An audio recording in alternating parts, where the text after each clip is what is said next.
Albert Einstein at School by Patrick Pringle. In what year, Einstein asked the history teacher, did the Prussians defeat the French at Waterloo? I don't know, sir. Why don't you know? You've been told it often enough. I must have forgotten. Did you ever try to learn? Asked Mr. Brown. No, sir, Albert replied with his usual unthinking honesty. Why not? I can't see any point in learning dates. One can always look them up in a book. Mr. Brown was speechless for a few moments. You amaze me, Einstein, he said at last.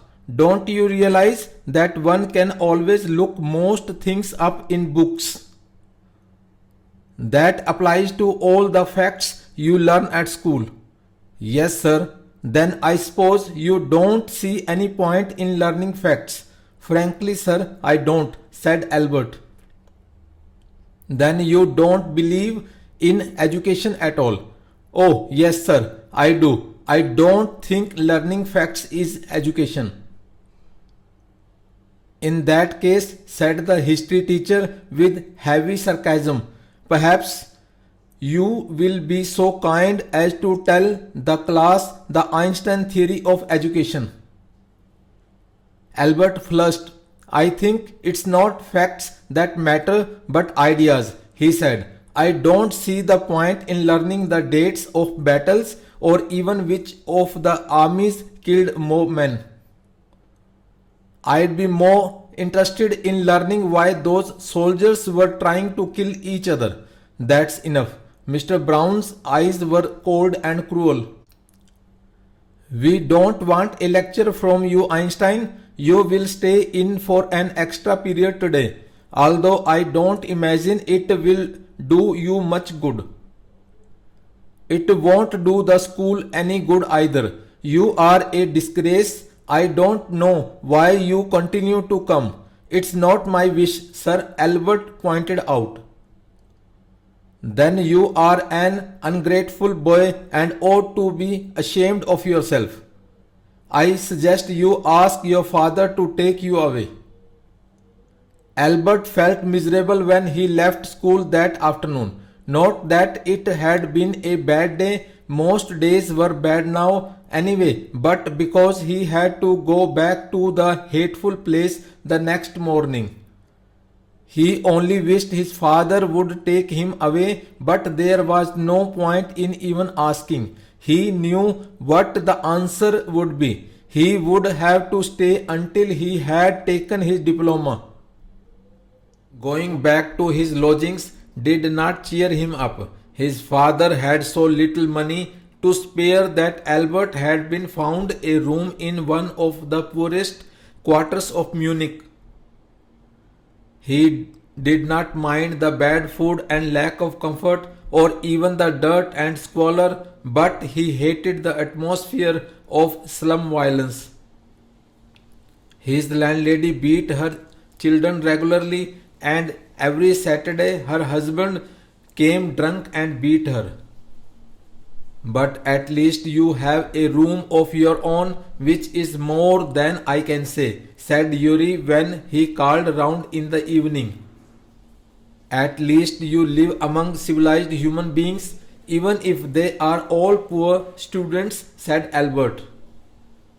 They are not all civilized, Yuri replied. Did you not hear that one of them was killed last week in a duel? And what happens to the one who killed him? Nothing, of course, he is even proud of it. His only worry is that the authorities have told him not to fight any more duels. He is upset about this because he hasn't a single scar on his face to wear for the rest of his life as a badge of honor. Oh, exclaimed Albert, and these are the students. Well, you'll be a student one day, said Yuri. I doubt it, said Albert glumly. I don't think I will ever pass the exams for the school diploma. He told his cousin Elsa the same next time she came to Munich. Normally, she lived in Berlin where her father had a business. I am sure you could learn enough to pass the exams, Albert, if you tried, she said. I know lots of boys who are much more stupid than you are who get through. They say you don't have to know anything, you don't have to understand what you are taught, just be able to repeat it in the exams. That's the whole trouble, said Albert. I am no good at learning things by heart. You don't need to be good at it. Anyone can learn like a parrot. You just don't try, and yet I always see you with a book under your arms, added Elsa. What is the one you are reading? A book on geology. Geology? Rocks and things? Do you learn that? No, we have hardly any science at school. Then why are you studying it? Because I like it. Isn't that a good enough reason? Elsa sighed. You are right, of course, Albert, she said, but it won't help with your diploma. Apart from books on science, his only comfort was music, and he played his violin regularly until his landlady asked him to stop. That wailing gets on my nerves, she said. There is enough noise in this house with all the kids howling. Albert was tempted to point out that most of the time it was she who made them howl, but he decided it was better to say nothing. I must get away from here, he told Yuri, after 6 months alone in Munich. It's absurd that I should go on like this. In the end, it will turn out I have been wasting my father's money and everyone's time. It will be better for all if I stop now. And then what will you do? Yuri asked. I don't know. If I go to Milan, I'm afraid my father will send me back.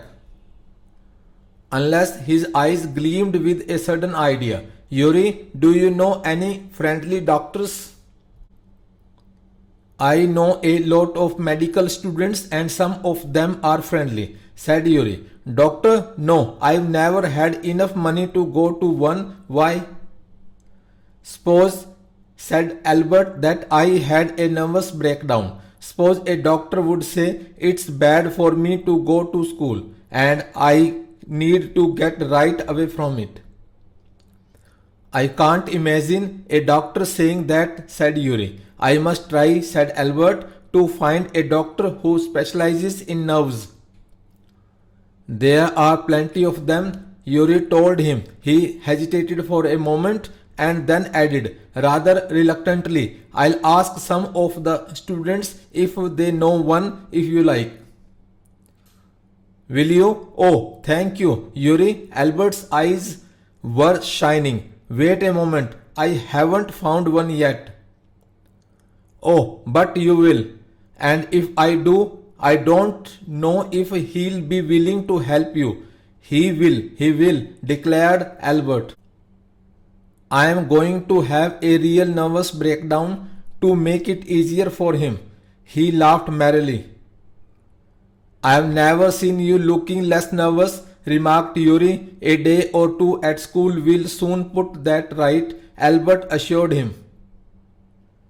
Certainly, he had lost his high spirits when Yuri saw him next. I can't stand it any longer, he said. I really shall have a nervous breakdown that will satisfy any doctor. Keep it up then, said Yuri. I found a doctor for you. You have? Albert's face lit up. Oh, good. When can I see him? I have an appointment for you for tomorrow evening, Yuri said. Here is the address. He handed Albert a piece of paper. Dr. Ernest Weil, is he a specialist in nervous troubles? Asked Albert. Not exactly, Yuri admitted. As a matter of fact, he only qualified as a doctor last week. You may even be his first patient.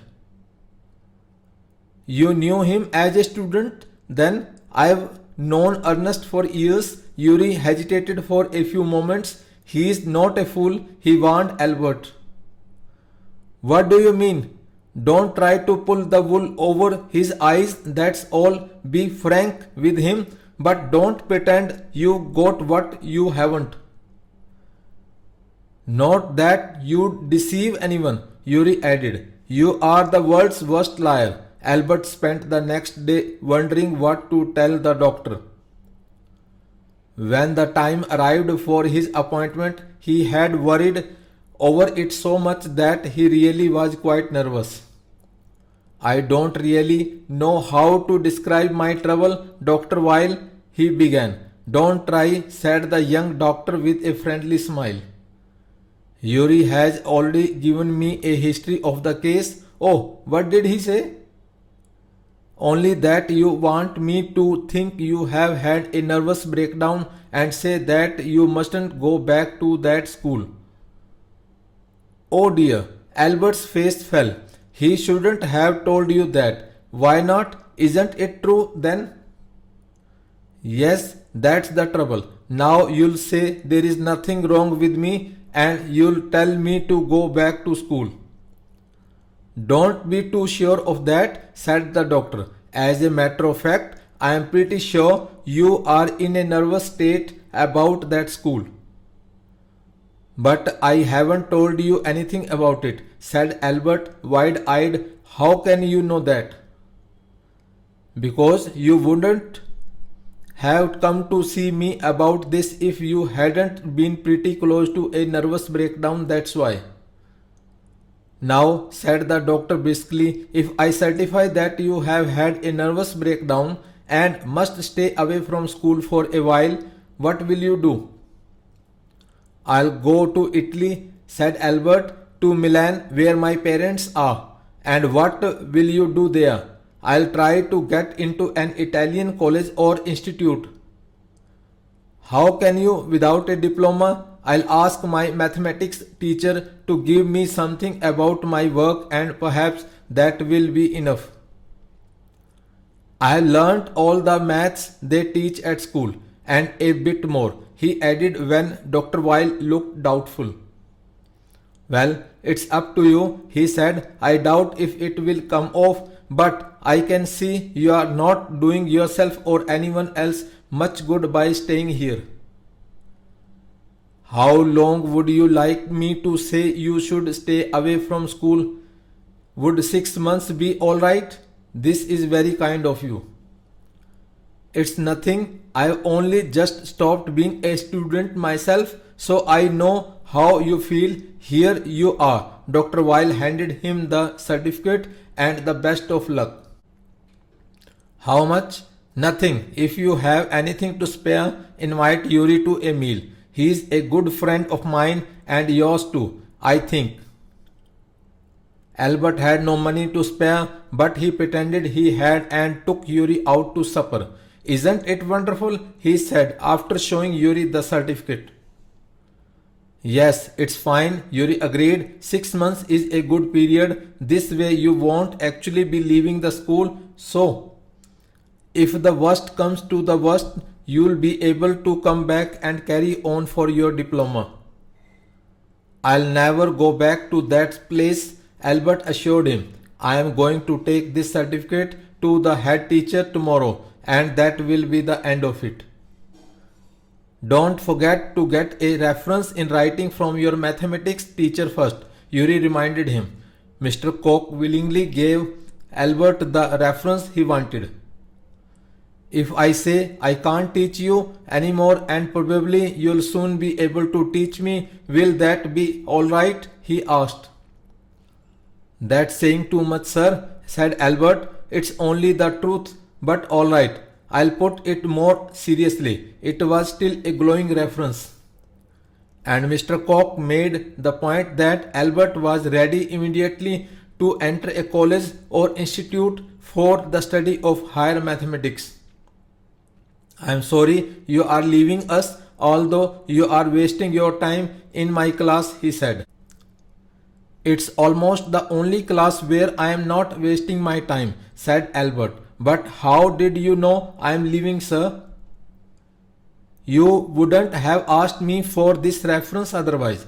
I thought you'd wonder. There is nothing to wonder about, Einstein. I knew you were going to leave before you knew yourself. Albert was puzzled. What did the teacher mean? He soon found out. Before he had a chance to ask for an interview with the head teacher, he was summoned to the head's room. Well, it saves me the trouble of having to wait an hour or two outside, he thought. He hardly bothered to wonder why he had been sent for, but vaguely supposed he was to be punished again for bad work and laziness. Well, he had finished with punishments. I am not going to punish you, the head teacher said. To Albert's surprise, your work is terrible. And I am not prepared to have you here any longer, Einstein. I want you to leave the school now. Leave school now, repeated Albert, dazed. That is what I said. You mean, said Albert, that I am to be expelled? You can take it that way if you wish, Einstein. The head teacher was not mincing words. The simplest thing will be for you to go of your own accord, and then the question won't arise. But, said Albert, what crime have I committed? Your presence in the classroom makes it impossible for the teacher to teach and for the other pupils to learn. You refuse to learn, you are in constant rebellion, and no serious work can be done while you are there. Albert felt the medical certificate almost burning a hole in his pocket. I was going to leave anyway, he said.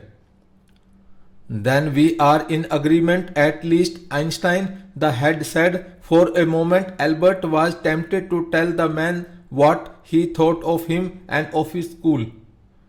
Then he stopped himself without another word. Holding his head high, he stalked out. Shut the door after you, shouted the head. Albert ignored him. He walked straight on out of the school where he had spent 5 miserable years without turning his head to give it a last look. He could not think of anyone he wanted to say goodbye to. Indeed, Yuri was almost the only person in Munich he felt like seeing. Before he left the town he had come to hate almost as much as the school. Elsa was back in Berlin and he had no other real friends. Goodbye and good luck, said Yuri when he left. You are going to a wonderful country, I think. I hope you will be happier there. Thank you.